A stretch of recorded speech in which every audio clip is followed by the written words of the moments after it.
Praise the lord. ఈ దిన దేవుని వాగ్దానము. ప్రభువు మనసును ఎరిగిన వాడెవడు?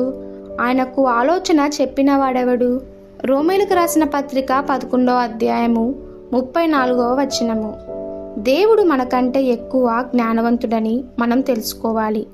ఆయన మార్గము ఉన్నతమైనది. మనము ఏమనుకున్నా దేవుని మార్గము మన మార్గము కన్నా మంచిది. మనము సిద్ధముగా లేమని దేవునికి తెలుసు, కానీ సిద్ధమేనని మనం అనుకుంటాము. ఎందుకు దేవా, ఎందుకు? ఎప్పుడు దేవా, ఎప్పుడు అని దేవుడు మాత్రమే జవాబివ్వగలిగిన ప్రశ్నలు వేస్తూ చాలా సమయమును ఖర్చు చేస్తాము.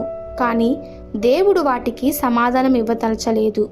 దేవుడు మన నమ్మకాన్నే కోరుతాడు, కానీ మన ప్రశ్నలకు కాదని గుర్తుంచుకోవాలి.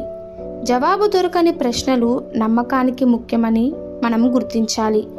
మనము క్లిష్టమైన సమస్యలను ఎదుర్కొంటున్నప్పుడు, ప్రభువా, ఇది నాకు తెలియటం లేదు, కానీ నిన్ను నేను నమ్ముకొని ఉన్నాను. నీవు నన్ను ప్రేమిస్తున్నావు.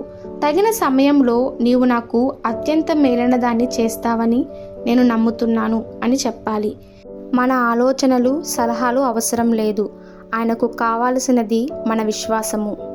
నిర్గమాకాండం 33:13లో తన మార్గములను చూపమని మోషే దేవుని ప్రార్థించాడు.